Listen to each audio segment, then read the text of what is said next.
Hey, it's Nails here. I'm really depressed today, really lonely. Thinking about a certain fox I met on the internet. It's just, it hurts. It hurts because when you like somebody. Anyway, I'm going to be talking about The Sword of Shannara.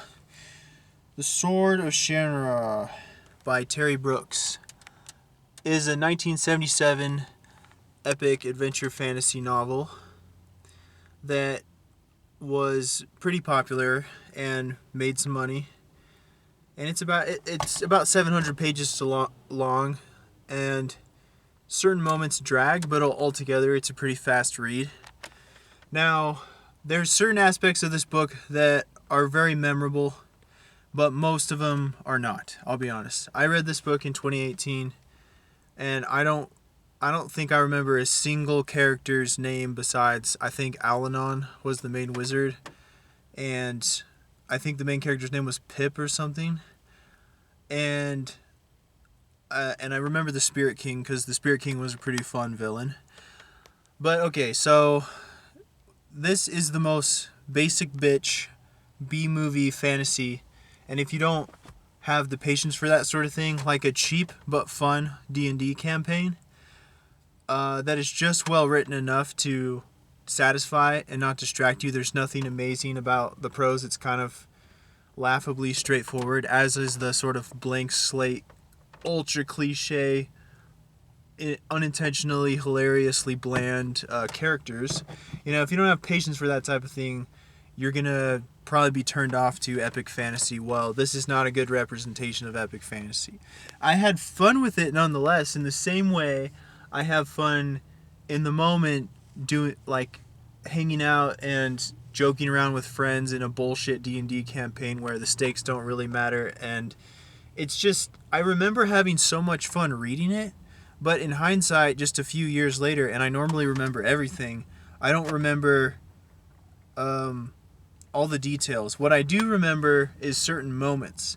And so here's the standout moments. Without spoiling anything, there's a certain mystery and spookiness in the setting, and it's really hard not to spoil that in 1977 might have been the first to do a certain thing that fantasy didn't really do before, and I don't want to spoil that. You have to read it to find out. But to me, the setting was the most memorable and interesting, and there was just barely enough mystery to compel the plot forward. Guaranteed, most of it's not explained, but it was enough originality, enough was explained to, like, open my mind. And I don't think that Robert Jordan, which I will be talking about in detail at a future time, would have had exactly the same setting in the Wheel of Time without Terry Brooks going there. Now, Terry Brooks could have got that from other, places, but I doubt it, because 1977 was, like, a long time ago. So anyway,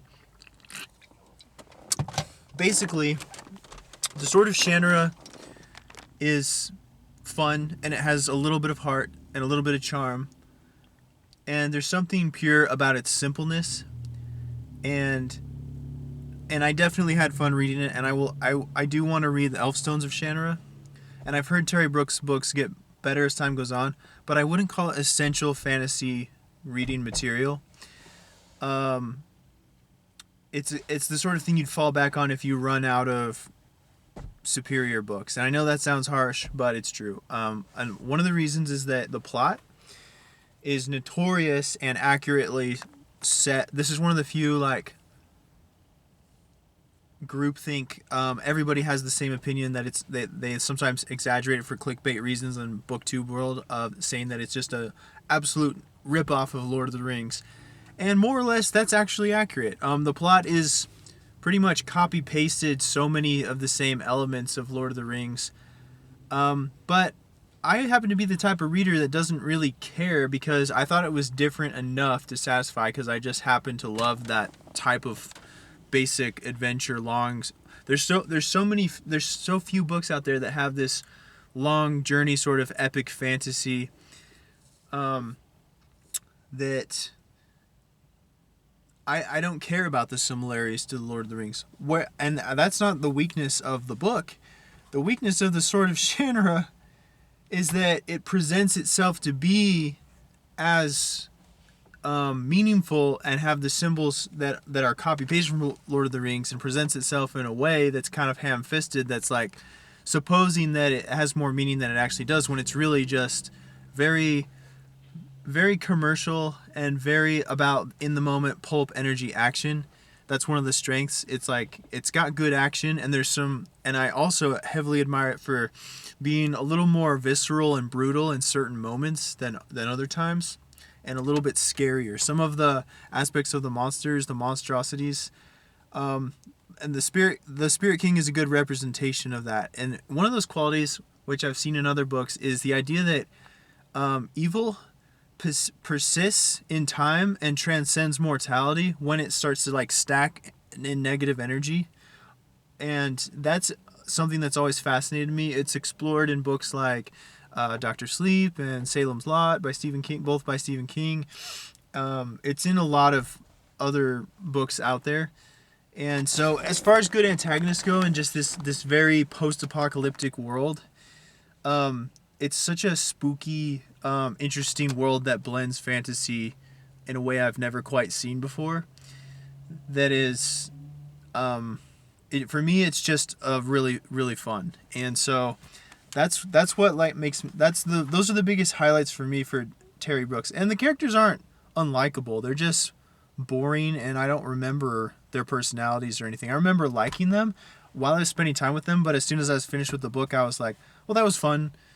And then most of it I forget about, but I had so much fun while I was reading it. So it's like the alcohol of fantasy. It's not something I can recommend, but it's what you go to when you have nothing better to go to. It's not one of those like life-changing, enlightening books. And I'm trying to represent this fairly based on, but also I do admit that a lot of people might hate this book and find it boring. I don't, because I have my favorite things, and some of my favorite things this book is going for, and it does well enough, there being a shortage of books like that, of this certain quality and specific details in the world, that I'm just giving my opinion here, but it's not like extraordinary. Are we getting lightning? No way. Yep. It's thundering out there. Sorry for the distraction. So, oh yeah, by the way, I'm in the Walmart parking lot here in Orem, and I like to hang out here sometimes. And so, anyway, yeah, Shannara is the first book in the series. I thought it was fun. I recommend it to fantasy fans who have a lot of patience only, not really highly recommend to anybody else. It's not like an essential read. It's not life-changing. I would recommend like 100 other fantasy books before I'd recommend that. But it's fun, and I think it's not underrated. I think it's misrepresented as being worse than it actually is. And that's just because every idiot, every nerd wants to like be someone and have credibility with their knowledge base and have something to say, and sometimes they elaborate and exaggerate the actual quality of things, and they don't give art the benefit of the doubt, and they don't actually give fair representation. And also I find it really genuinely mean-spirited, and it's like people, it's the difference between fairly criticizing a book to try to generate hype and demonstrate a care from the fan base, the general fantasy fan base, for certain art and the potential for future works to be created as learning from the past, and also just to hype people up about what also exists. And so I hate so much of on YouTube when people freaking like, sorry for my little rant here attached to the review, but when they just exaggerate for clickbaity reasons and say, oh, this book is just, there's so much exaggeration that it's become like the subculture of content creating in general, especially on YouTube, and it's just bullshit. And so that's one of the things that motivated me to be a critic and spread my opinion and try to spread. My channel right now I may never actually get any views, or maybe I'm just not persuasive enough in my delivery, but I do think I'm getting better as a critic. But I guess my point is that I want to at least make an attempt to give fair credibility to these the books because I think that it's genuinely fun and I think it's a good time. I want to reread it someday.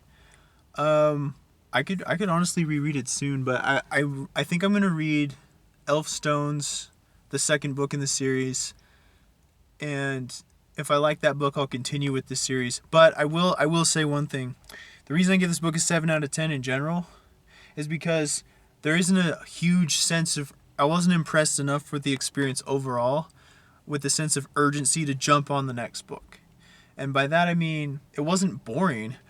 It's just not something I haven't seen before, or tropes and ideas that I haven't seen before shown in a new light, meaning it wasn't original or exciting enough. And also, the relationships and the character drama, a lot of it sort of feels like forced.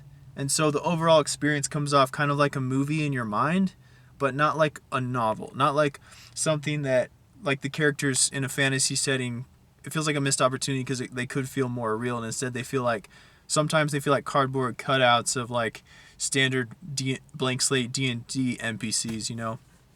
And so it makes the whole experience relatively hard to get into for people that don't have quite as much patience and imagination. And that's not a good first experience for people you're trying to sell on fantasy and sharing the fun of the hype of the fantasy genre in general. So anyway, I give Sword of Shannara 7 out of 10, which a 7 out of 10 for me is a lot. And I'm sticking up for this book, and I'm going to hold my ground. I like it, and I think it's fun. And I definitely want to read more of Terry Brooks' books because I've heard they get better as time goes on. It's not so much that it's bad. It's that it gets unfairly compared, or maybe somewhat fairly paradoxically, to so many other books with similar similarities in plot that happen to be so much better. And so, fair criticism says, which I'm the authority on, by the way. No, not really, but joking. But that it's better than people think. So, if you really like fantasy and just want a good, fun, action-oriented adventure with some spooky, cool setting elements, I do recommend it. Bang.